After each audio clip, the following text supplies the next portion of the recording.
இருக்குல்ல, இவருக்கு வாழ்ந்த காலத்திலே கிட்டத்தட்ட முன்னும் பின்னுமா கொஞ்சம் பார்த்தாக்க ஜூலியஸ் சீசரனுடைய காலமும் கிட்டத்தட்ட அதுதான். ஜூலியஸ் சீசரை பத்தி கேள்விப்பட்டிருக்கீங்களா? ரோமாபுரியினுடைய பேரரசன். ஜூலியஸ் சீசர் எப்படி மன்னனானா? அவங்க அப்பா மன்னரா கிடையாது. திடீர்னு தூக்கி ஜூலியஸ் சீசரை ராஜாவாகிட்டாங்க. எப்படி? ஏனென்றால் திடீர்னு ரோமாபுரியில ஜூலியஸ் சீசருக்கான அந்த வேல்யூ ரொம்ப ஜாஸ்தி ஆயிடுச்சு. ஒர்த்துன்னு நான் சொன்னேன்ல, அது ரொம்ப ஜாஸ்தி ஆயிடுச்சு. இப்ப நாமே சொந்த செலவுல ஒரு 10 யூடியூப் சேனல் வச்சு இவர் நல்லவர், இவர் வல்லவர், இவர் நாளும் தெரிஞ்சவர். அன்னைக்கு அதெல்லாம் கிடையாது. எப்படியா செஞ்சேன் என்றால் சுவாரஸ்யமான ஒரு கதை இருக்கிறது நண்பர்களே. ஜூலியஸ் சீசர் இளைஞனாக படை வீரனாகத்தான் இருந்தா, யாருக்குமே அவர் தெரியாது. கடற்கொள்ளைக்காரர்கள் ஜூலியஸ் சீசரை பிடிச்சிட்டு போயிட்டாங்க. பிடிச்சிட்டு போய் பிணை கைதி, அந்த அப்பெல்லாம் அடிக்கடி செய்வாங்களாம். ஒரு ஆளை பிடிச்சிட்டு போறது, அந்த வீட்டில் இருக்கிறவங்கள காசு கொடுங்கிறது. இந்த உள்ளத்தை அழித்த படம் பார்த்தீங்களா? மணிவண்ணனை கடத்திட்டு போயிடுவாங்க. மணிவண்ணனோட மாப்பிள்ளை தான் கார்த்திக். அவருக்கு ஃபோன் பண்ணி இவங்க கேட்பாங்க, உங்க மாமனாரை பிடித்து வைத்திருக்கிறோம். சரி ஓகே, அப்புறம் இருக்க 5 லட்சம் ரூபாய் கொடுத்தா தான் விடுவான். அவர் அவ்வளோலாம் ஒர்த் இல்லாம இருக்காரு. உடனே இவன் டென்ஷன் ஆயிடுவான். யாரு? கடத்தி வச்சுவன். ஐயோ ஒர்த் இல்லைன்றான். சரி 5 லட்சம் இல்லைன்னா ஒரு 4 லட்சம். சீச்சி அதுவும் ஒர்த் இல்லம்ப. சரி ஒரு 40,000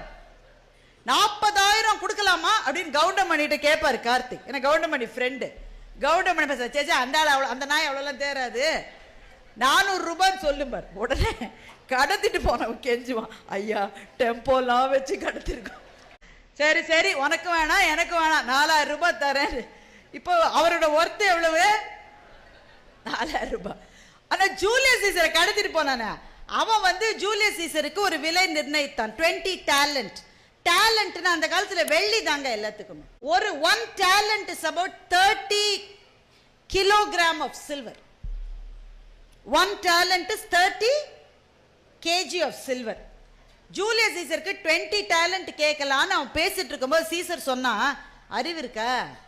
20 டேலண்ட்டுங்காத 50 டேலண்ட் கேளுன்றான். கடத்தினவனுக்கு பக்குன்னு இருந்தது. எப்பவுமே நீ குறைன்னு தானே சொல்லுவான், இவன் என்ன ஏத்துங்கிறான். உன் மூஞ்சிக்கு எவன் 50 டேலண்ட் தருவான்? நீ சொல்லு, கொடுக்கலன்னா நீ என்ன கொல்ல போற, அவ்வளவுதானே, சொல்லு.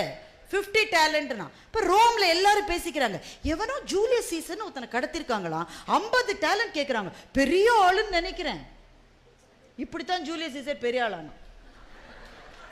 கடைசியில ரொம்ப பெரிய ஆளு, அவனை மீட்கிறதுக்கு நானும் காசு தரேன், நாளைக்கு அவன் பெரிய ஆளானா எனக்கு ஏதாவது செய்வான், அவன் காசு போட்டு ஜூலியஸ் சீசரை கூட்டிட்டு வந்துட்டான்.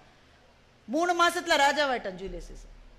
இப்படித்தான் சில பேர் தன்னுடைய மதிப்பை தானே ஏற்றிக்கொள்வார்கள்.